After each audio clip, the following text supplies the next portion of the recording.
হলুদ যারা দাঁত মাজে না, আর্জেন্টিনা সাপোর্টার মাঝে কি নাই যে যারা দাঁত মাজে না, তাহলে তারাও কি ব্রাজিল ধরে নিব?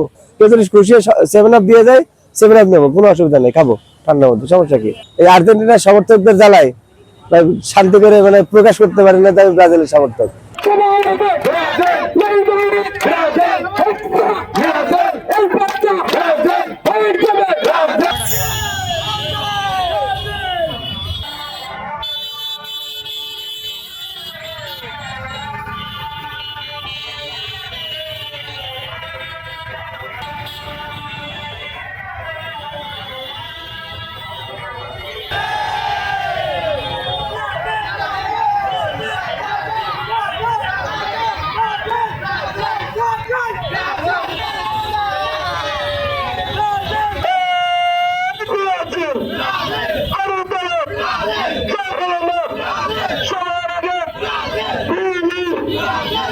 ব্রাজিল, আমরা তো সচক্ষে বিশ্বকাপ নিয়ে দেখেছি, 2002 সালে বিশ্বকাপ নিয়ে দেখে তো আমি ব্রাজিলের দলের সমর্থক, তাই না? এই যে এখন তো জেনারেশন হবে বলবে যে 2022 বিশ্বকাপ দেখে তারা আর্জেন্টিনার সমর্থক।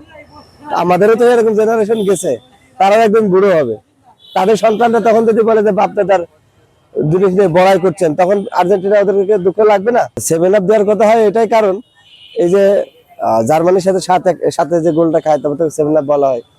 তো মূলত হচ্ছে যে জার্মানি কখনো কিন্তু আমাদের এই কথা বলে না। হ্যাঁ, জার্মানি কখনো এই কথা বলে না। আবার প্রকৃতপক্ষে অনেক আর্জেন্টাইন সমর্থক আছে, তারাও বলে না। কিছু যে বিয়াদব কোয়ালিটির লোক থাকে না, হ্যাঁ, যারা একটু অতিরঞ্জিত করে, তো তারা এই কথাগুলো বলে, এতে কিছু মনে করি না ভাই।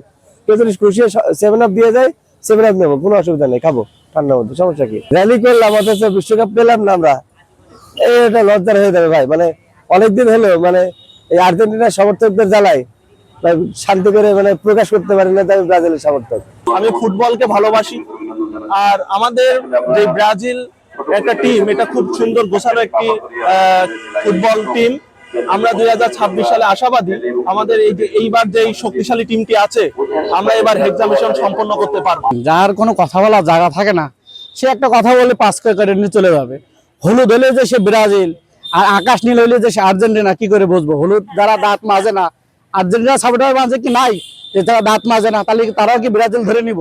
আমাদের 5টা স্টার আছে, আমরা গর্ব করতে পারি, তাদের নাই, তারা গর্ব করতে পারে না বিধায় আমাকে এটা বলে তারা সান্ত্বনা পায় মনে মনে। যে বিশ্বকাপ সামনে, আমরা জানি যে বিশ্বকাপে মানুষের উন্মাদনা এবং মানুষের যে ভ্রাতৃত্ববোধের একটা জায়গা তৈরি হয়, সেই জায়গা থেকে আমরা আসলে ব্রাজিল সমর্থক গোষ্ঠী ঝিনাইদহের ব্যানারে আমরা এই বিশ্বকাপে আমাদের একটা যাত্রা শুরু করেছি। এবং আমাদের এখানে কয়েকটা উদ্দেশ্য আছে। উদ্দেশ্যের মধ্যে প্রথমত আমরা মাদক বিরোধী একটা বিষয় করতে চাই। বিশেষ করে যারা বিভিন্ন পর্যায় থেকে নেশার সাথে জড়িয়ে গেছে, তাদেরকে আমরা মাঠে ফেরাতে চাই। তাদের খেলাধুলার মাধ্যমে আসলে মানুষকে বিকল্প একটা কিছু না দিলে মানুষ আসলে নেশার জগতে চলে যায়।